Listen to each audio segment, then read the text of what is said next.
भारत ने 75 करोड़ वैक्सीन की खुराकें वितरित की हैं, लगा दी हैं अपने देशवासियों को। ये एक बहुत बड़ी उपलब्धि है। इतने बड़े देश में इतनी स्पीड से 7 8 8 महीनों से कम टाइम में ये अचीव किया गया है। और स्वतंत्रता के 75वें वर्ष में, स्वतंत्रता के अमृत महोत्सव में ये एक स्मॉल छोटा कंट्रीब्यूशन है, एक ट्रिब्यूट है अपने देश के लिए।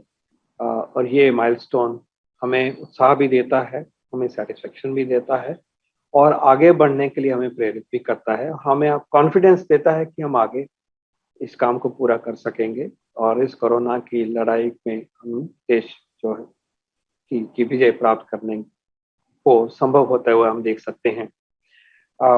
हमारा काम अभी पूरा नहीं हुआ है। There are miles to go obviously. हमें इस काम को पूरा करने के लिए आगे जो वयस्क रह गए हैं, जिनको टीका नहीं लगा है, उनको लगाना है। आपको मैं ये भी कहना चाहूँगा कि माइलस्टोन के साथ एक और माइलस्टोन भी जुड़ा हुआ है, जो भी अचीव हो गया है, कि भारत की जो वयस्क संख्या है उसका 60% व्यक्तियों में कम से कम एक डोज मिल गई है। और हम जानते हैं शालिनी जी की एक डोज से भी डेथ की प्रोबेबिलिटी जो है वो 97% खत्म हो जाती, नहीं हो सकती। तो एक बहुत बड़ी शील्ड, एक बहुत बड़ी प्रोटेक्शन का दायरा, एक लक्ष्मण रेखा हम सबके ऊपर, सबके अराउंड इर्द गिर्द बन गई है। और दूसरी डोज जब ड्यू हो गई है वो भी सबने लेनी है।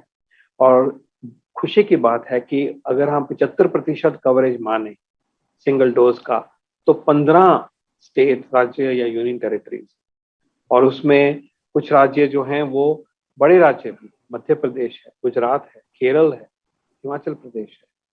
तो ये भी सच्चाई है कि बहुत सारे पॉपुलेशन में कवरेज जो है 60 के भी ऊपर है। और हमें ये, जैसे मैंने कहा, उत्साह देता है। 75% single dose gives you confidence that we are pushing the virus you know to margins. तो एक तो ये बात है। अब इस काम को पूरा करना है, इस काम में लगे हुए हैं। वैक्सीन की उपलब्धता भी बढ़ी है, वैक्सीन को देने की स्पीड भी ऑन अ डेली बेसिस बढ़ी है। जब आप लगा रहे थे 20 लाख पर डे मई के महीने में, अब वही यहाँ 75 76 लाख पर डे लगा।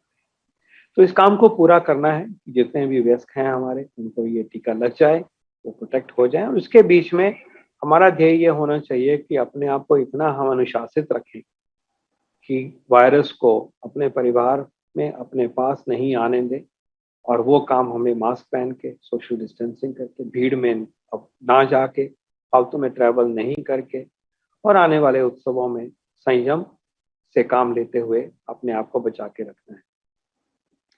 आने वाले समय में कौन सी वैक्सीन है, और खासतौर में अगर हम जाइडस कैडिला की कॉस्ट की बात करें तो क्या कुछ डिसीजन इस पर अभी तक निकल कर आया? जाइडस कोविड का जो कोविड वैक्सीन है, जाइकोव डी वैक्सीन उसका नाम है। ये डीएनए पे आधारित वैक्सीन है और ये नई प्लेटफॉर्म का वैक्सीन है। दुनिया में पहला डीएनए वैक्सीन है ह्यूमन यूज के लिए। तो ये बहुत बड़ी उपलब्धि है देश के लिए, साइंटिफिक डिस्कवरी है और वैक्सीनोलॉजी में बहुत बड़ा एक माइलस्टोन गिना जाएगा। ये लाइसेंस हुआ है। इसको लगाने के लिए जो प्रोडक्शन हो रही है, उस वैक्सीन को लेके प्रोग्राम में डालने के लिए काम शुरू हो गया है। ट्रेनिंग का काम जो है चल पड़ा है।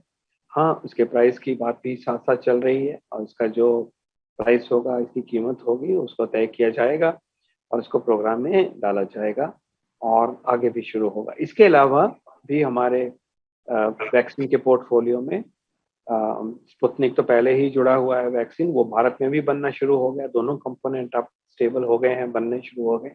उम्मीद है कि उनकी भी स्पीड बढ़ जाएगी और उसका पार्टिसिपेशन भी प्रोग्राम में और इंक्रीज होगा। इसके बाद हम देखते हैं कि हमारे पास दो इम्पोर्टेंट वैक्सीन जो हैं वो लगभग इकट्ठे ही चले हुए हैं। एक तो वो बायोवी का कोर्बावैक्स वैक्सीन है और दूसरा जिनोवा का वैक्सीन जो है वो mRNA वैक्सीन है, जो कि फाइजर और मॉडर्ना के वैक्सीन के साथ उस कैटेगरी में आता है। ये दोनों ही वैक्सीन लगभग इकट्ठे चले हैं। फाइनल फेज 3 ट्रायल्स, ब्रिजिंग छोटा ट्रायल, उसको पूरा काम चला हुआ है। लेकिन साथ साथ ये वैक्सीन को बनाने और स्टॉक करने का भी काम साथ में चला हुआ है। तो ये 2 वैक्सीन हमें आने वाले हफ्तों में, कुछ ही हफ्तों में सामने आने शुरू हो जाएंगे और ये भी हमारे कार्यक्रम के साथ जुड़ जाएंगे और उनकी मात्रा जो है वो आने से हमारे वैक्सीन का पोर्टफोलियो और भी बड़ा हो जाएगा और हम उसको लगाने में और भी तेज ला सकते हैं, क्योंकि हमारे पास स्टॉक जो है वो बढ़ जाएगा। उसके भी आगे फ्रंटियर पे जाएं तो भारत बायोटेक का जो इंट्रानेजल वैक्सीन है वो भी उद्धृत होगा।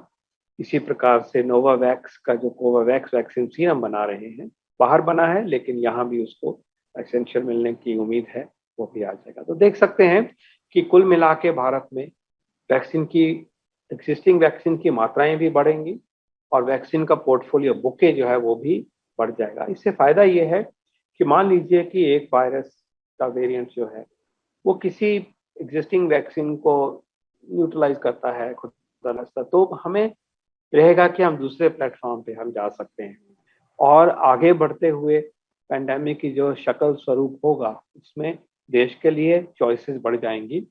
और इसके भी ज़्यादा इम्पोर्टेंट है कि जब हम इस पैंडेमिक को कंट्रोल करने में दुनिया की मदद करेंगे तो ये सब चॉइसेस वहाँ भी एक्सरसाइज होंगी और ये एक मानवता की इस पैंडेमिक के खिलाफ, जो महामारी के खिलाफ जो लड़ाई है उसमें हम सबको सशक्त कर। सर, कोवैक्सीन जो वैक्सीन है, देश की बहुत बड़ी आबादी ने कोवैक्सीन लगाई है, होम ग्रोन वैक्सीन है, इंडिजिनस वैक्सीन है।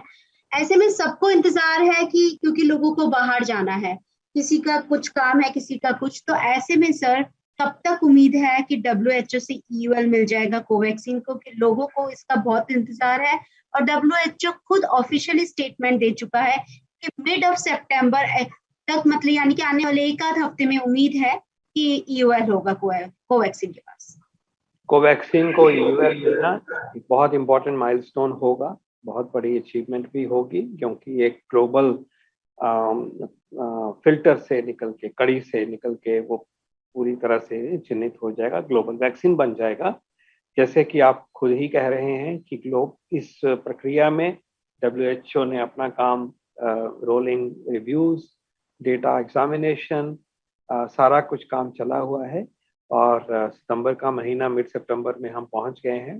मुझे उम्मीद है कि पॉजिटिव डायरेक्शन की तरफ बढ़ता हुआ ये काम जल्द ही इसी महीने के एंड से पहले ये काम हो जाना चाहिए।